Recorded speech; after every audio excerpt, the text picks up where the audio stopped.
What was it at the lowest of your marriage? Can you describe how that felt and what was going on? I was depressed. I was angry. I was in the depths of despair. I was fighting a pornography addiction that I'd been battling over 20 years. I felt like I wasn't getting the intimacy that I wanted from my wife. Who are the men that need to hear this? What are they struggling with? This video is for men who are struggling in their marriage and they're not sure what to do about it. They struggle feeling worthy. They struggle feeling loved, whether they're going to be with their wife for eternity or not, whether they're going to make it because they might be struggling with pornography. Yeah, they tried doing everything that the church told them to do, but it didn't help. They've tried overcoming temptations through prayer, through scripture study. They've tried all these things and nothing really changed. So I understand this is a huge problem in the LDS community. What do you think these men should do? You're right. And I'm going to explain why these marriages are in trouble and something they can do to finally get the love and respect they deserve. Can you describe the behaviors that are a result of trying to be perfect and feeling not good enough that men are doing without realizing? Behaviors could be lying, hiding flaws, not being able to admit when you make a mistake. Another behavior could be exploding when our wife's trying to tell us something that she's struggling with, or if she's pointing out something that we're struggling with, we're having a hard time, admitting that we made that mistake or that it could be true. So we get very defensive. And it's difficult for men to hold that space. When I went through this, I felt like my wife was neglecting me. I felt like she was taking advantage of me. I felt like I wasn't getting what I needed. I felt sad and lonely, and I had a lot of anger. I felt like I was the least important person in her life. Obviously made me very angry because I felt like I was sacrificing pretty much everything for her and the kids. It came across to her as I was very out of control. I didn't feel like a man. The devil convinced me that no one loved me. And so I decided to take my own life. My wife was going to be at church meetings. My kids were going to be at church meetings, and they were all going to be gone. And so I was going to be able to just take my own life. And then just a few minutes before, like everyone was gone, right? And I'm getting ready to go through with this. And I get a text message that said, "What's wrong?" And at that moment, I realized that someone actually did love me. And whether that was the person that texted me or whether it was God telling them to text me so that I wouldn't, go through with it, I don't know for sure. But all I know is that someone cared. So what are some of the misconceptions that a lot of LDS men have about marriage and relationships? And I would say one of the biggest ones is they've worked very hard to enter the temple. They married their wife in the temple. And that's basically all they needed to do to have an eternal marriage.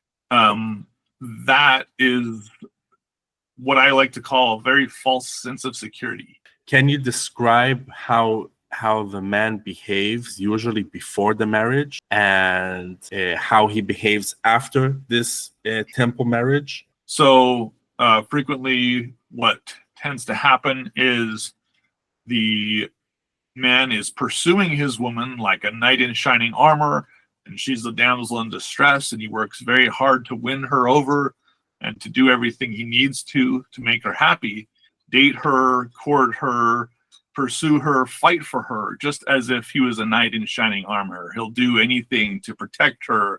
And then within a short period of time after they're married, he changes into more like a spoiled little prince, and he's very focused on, just like young children are very focused on their own needs.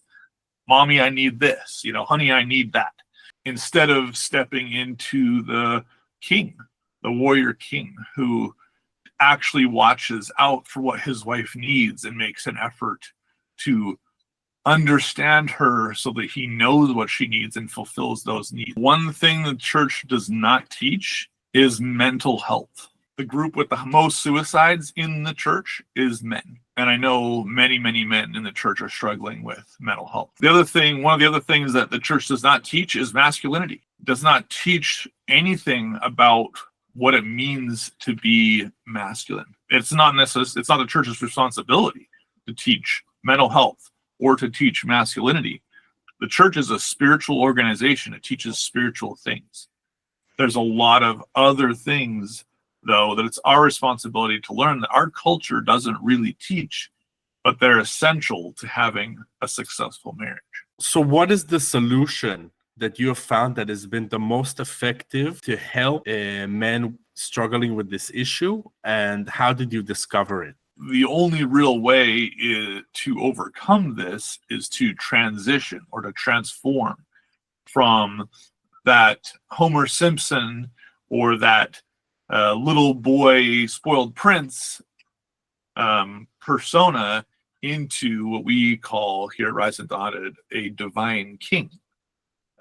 It's a man who is willing to take ownership and responsibility for every aspect of his life and not let his circumstances sway him or push him around. How has your life transformed and evolved since you started to become more and more of this divine king?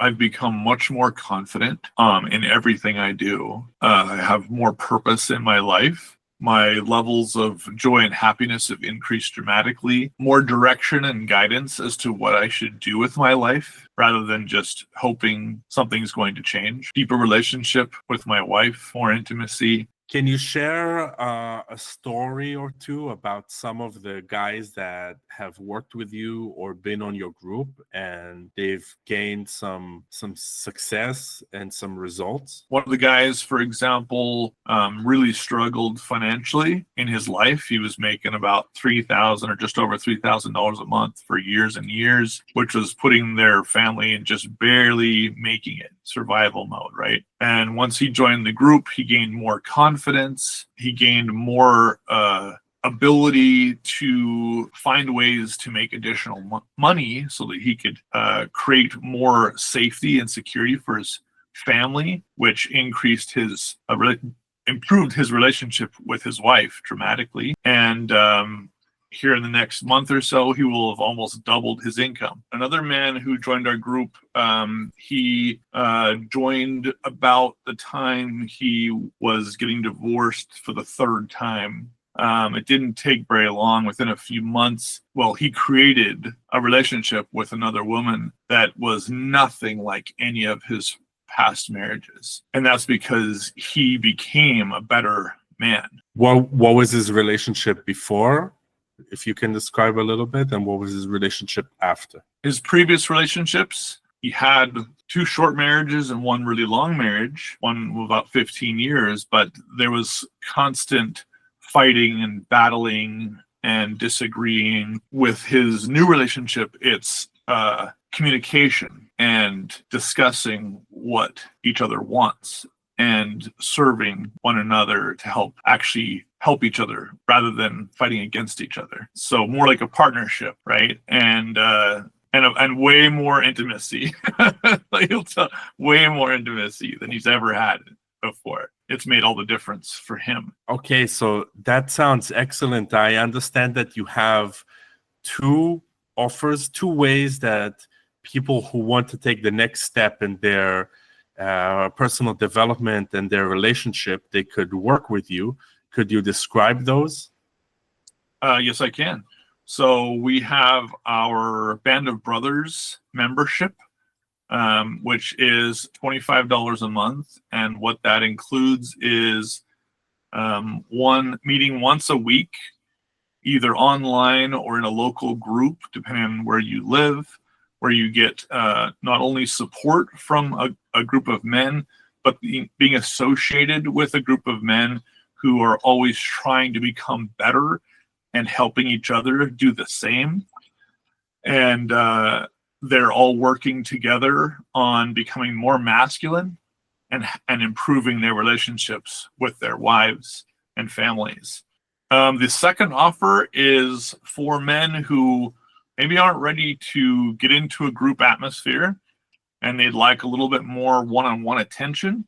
So they can connect with me or one of my coaches in Rise Undaunted. We have several.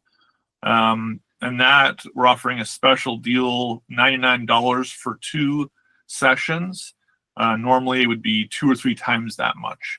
And this is so that men can get that one-on-one extra time and coaching to be able to help them really move forward. So what are some of the benefits somebody could expect after attending a call with you? One would be the fixing communication skills so that you can actually know what she wants.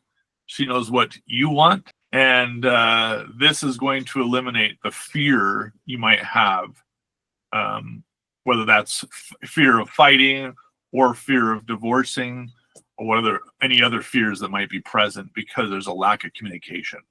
So the second benefit would be creating a safe space for your wife and your family. And what that means is that you're not going to blow up when something's not going right. You're able to listen to her and not get defensive if she points something out that you're doing wrong. And what's going to be the result of that is that she's not going to be able to keep her hands off of you, because this is the number one most important thing that every woman wants. Trevor, thank you so much for coming on. This was really interesting. You're welcome. And thank you for having me. It was fun. And thank you to all the men who watched this video. I would really love to talk to you further if this resonates with you. Schedule a 20 to 30 minute free phone call with me or one of the coaches. This is something that I am so passionate about. If you were to go back 10 years or more, I really struggled being around men. I thought they were all jerks. And then God put it on my heart and he showed me, because of what I was going through, there was so many men going through the same problems. And he helped me to overcome those. And so he's saying, hey, you can do the same thing for them. You can create a system to help them get out of the same problems that you've got. So please schedule a call. I'd love to help you.